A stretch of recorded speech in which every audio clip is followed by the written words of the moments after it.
सीताराम सीताराम सीताराम कहिए सीताराम सीताराम कहिए राधे श्याम कहिए सीताराम सीताराम सीताराम कहिए राधे श्याम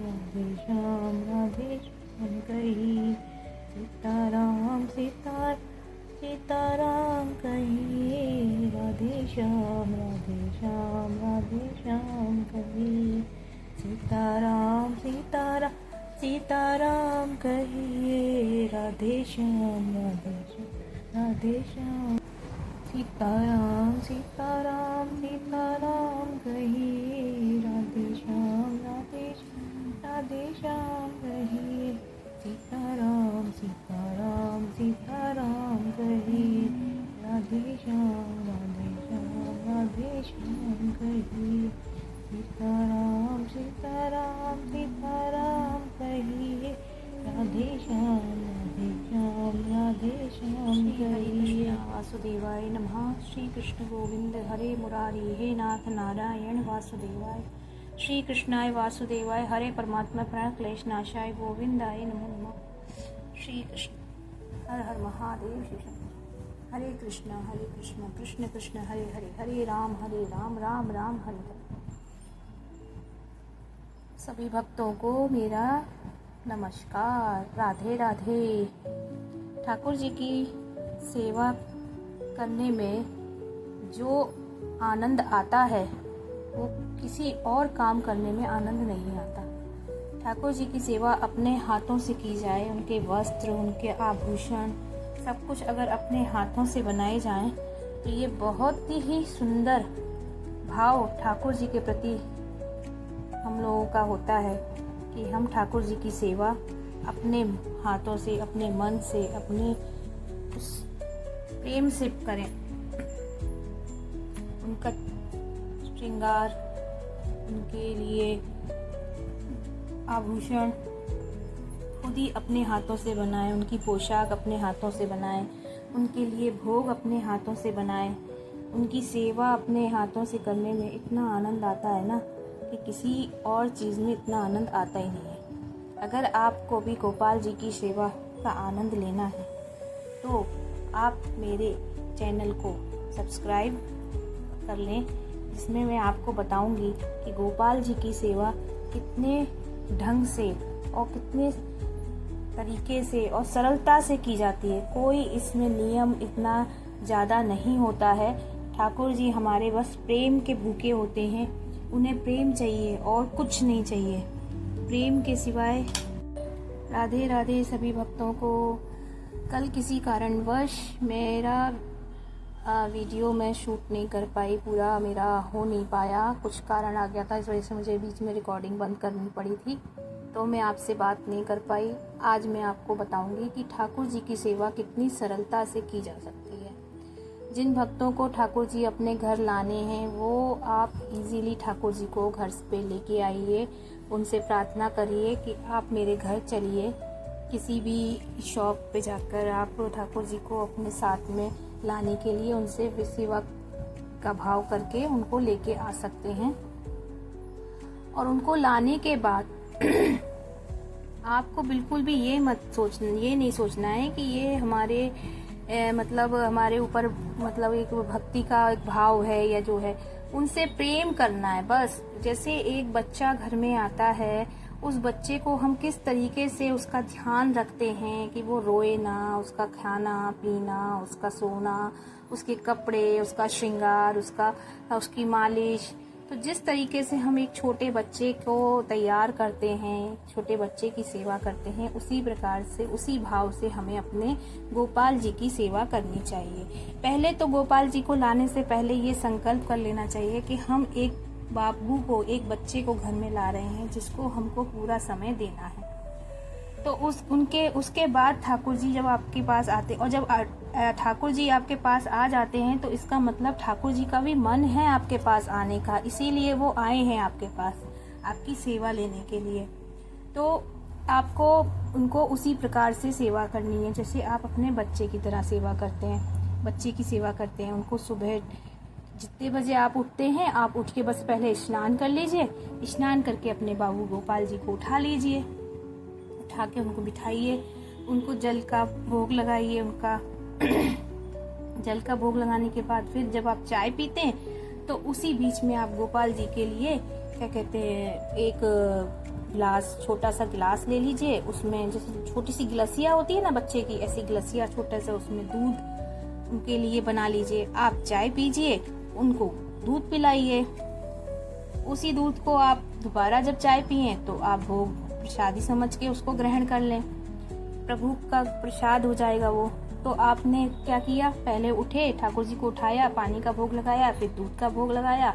अगर हो सके तो लड्डू रख लीजिए, अगर आप बना सके, नहीं बना सकते हैं तो खाली दूध के भोग में भी गोपाल जी हमारे खुश हो जाते हैं। फिर उसके बाद आप अपने घर का सारा काम करिए, जो भी आपका काम है, जो भी आपको, जैसे आपको बच्चे हैं, छोटे बच्चे हैं तो आपको स्कूल भेजना है तो उनके लिए टिफिन बनाइए। जो भी आपको नाश्ता बनाना है, जो भी करना है वो आप करिए। फिर जब बच्चे नाश्ता करते हैं तो वही नाश्ता पहले भगवान को भोग लगा दीजिए, गोपाल जी को भोग लगा दीजिए। पहले गोपाल जी ग्रहण कर लें, फिर आपके बालक ग्रहण कर लें, तो ये भाव रखें। फिर उसके बाद आप गोपाल, जब बच्चे चले जाएं स्कूल, तो उसके बाद जब सब लोग स्कूल चले जाएं, उसके बाद आप इत्मीनान से सारा काम करके फिर आपको जब समय मिले 9 बजे 8 बजे, जब भी, ऐसा नहीं है कि सुबेरे अर्ली मॉर्निंग ही आपको पूजा करनी है। अगर आप कर सकते हैं अर्ली मॉर्निंग 5 बजे उठ के तो करिए, नहीं कर सकते हैं तो आप 9 बजे भी कर सकते हैं या 8 बजे भी कर सकते हैं। ऐसा नहीं है कि आपको करना है तो जल्दी ही करना है गोपाल जी की सेवा, पहले सारे काम छोड़ के पहले गोपाल जी की सेवा करनी है, ऐसा नहीं। पहले अपने काम कर लीजिए, क्योंकि काम पड़ा रहेगा तो आपको गोपाल जी की सेवा में मन ही नहीं लगेगा। तो इसीलिए पहले आपको अपना काम पूरा कर लेना चाहिए। आज मैंने गोपाल जी को हरा श्रृंगार कराया है, क्योंकि आज है शुक्रवार और सावन भी शुरू हो गया है, इसलिए मैंने अपने गोपाल जी को हरा श्रृंगार कराया है। और ये नीले नीले फूल अपराजिता के ठाकुर जी को अर्पण किए हैं। तो आप उसके बाद, अब अपनी बात जो पूरी हो रही थी वो पूरी बात पे आ जाते हैं कि हमको उसके बाद पूजा करनी है। पूजा मीन्स पूजा नहीं, ठाकुर जी को स्नान कराना है, उनको वस्त्र पहनाना है, उनको अच्छे अच्छे सुंदर सुंदर आभूषण पहनाना है, जो आप घर में भी बना सकते हैं। और पहना के फिर आपने जो भी भोजन बनाया है, या जो भी आपने अगर भोजन बनाया है तो ठीक, नहीं बनाया है तो आप उनके लिए कुछ थोड़ा सा भोग बनाएं। भोग बना के ठाकुर जी को भोग अर्पण करें। जब वो नहा धो लेते हैं तो उनको भूख लगती है तो उनको भोग अर्पण करें। उनकी नहाने धोने के बाद फिर उनकी आरती करें, आरती करके और बस हो गई आपकी सेवा।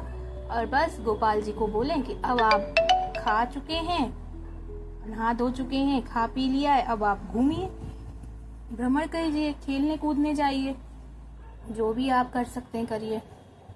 हम पे अपनी कृपा दृष्टि बनाए रखिए। बस ठाकुर जी से सेवा हो गई और प्रार्थना भी हो गई। अब आपको जो भी पाठ करना है, अपना जो भी नियम है आपका, वो नियम कर सकते हैं।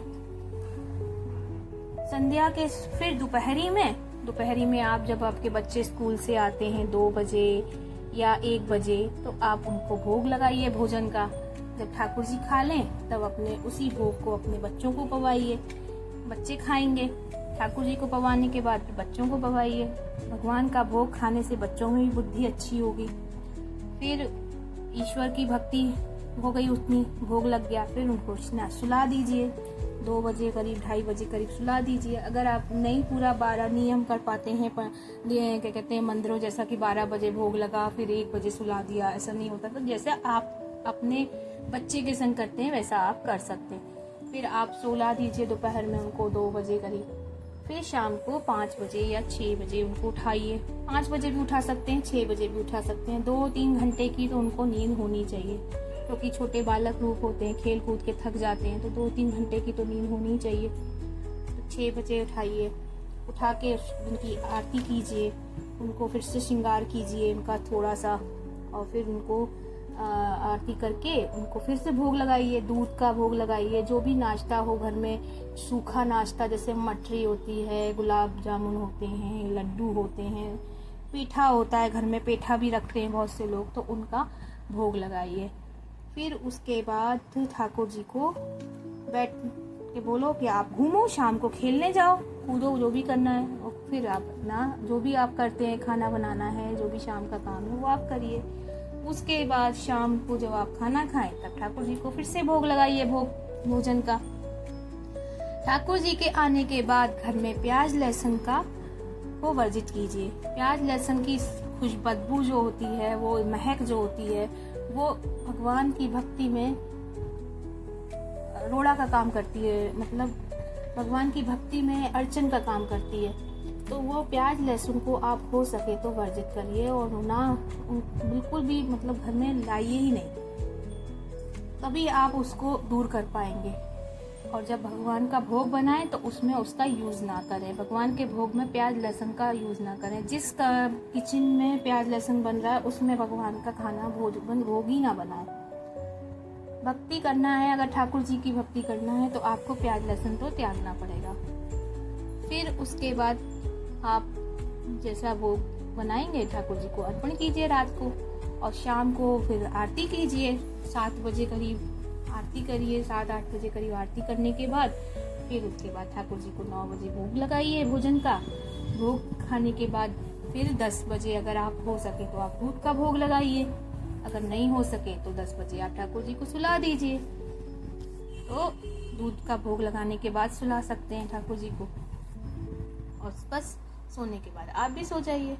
इतनी सी सेवा है मेरे गोपाल जी की, और कोई ज्यादा सेवा नहीं मांगते। वो आपके अनुसार ही वो अपने आप को ढाल लेते हैं, जैसा आप उनको देंगे वैसा ही वो अपने आप का ग्रहण करेंगे। आप बस अपनी श्रद्धा, भक्ति, भाव, प्रेम उनके प्रति सच्चा रखें। ये मत समझें कि ये ईश्वर है, इनकी ये करना पड़ेगी, अब तो इनको ये करना पड़ेगा, अब तो इनका ध्यान रखना पड़ेगा। तो ये सब ना सोच के एक बालक की तरह, एक इंसान की तरह, एक सदस्य की तरह उनकी सेवा करें तो आपको बहुत अच्छा लगेगा। फिर अलग अलग पर्व आते हैं, उन पर्वों पे आप उनकी सेवा अलग अलग ढंग से कीजिए।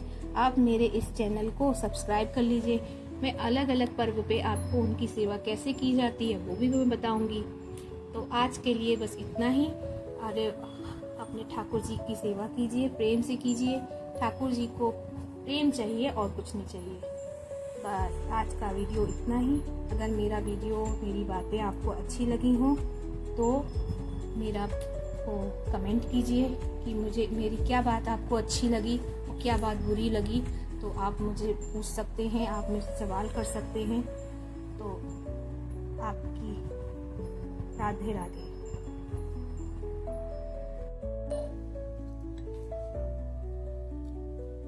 आरती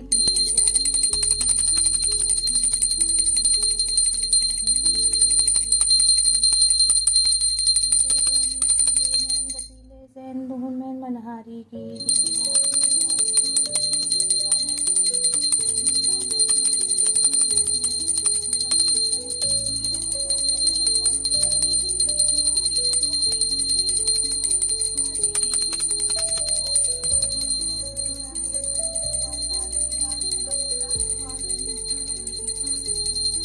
लाल की जय।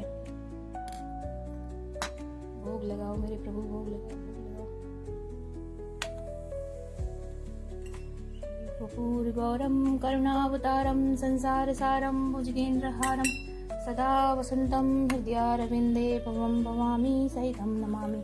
बोल श्रीयावर रामचंद्र की जय, पवन सुत हनुमान की जय, बोलो सब संतन की जय, श्री राधा वल्लभ लाल की जय हो। ठाकुर जी के दर्शन कीजिए। हरा श्रृंगार किया है मेरे गोपाल जी ने आज। जय श्री कृष्ण भगवान की जय। सीताराम सीताराम।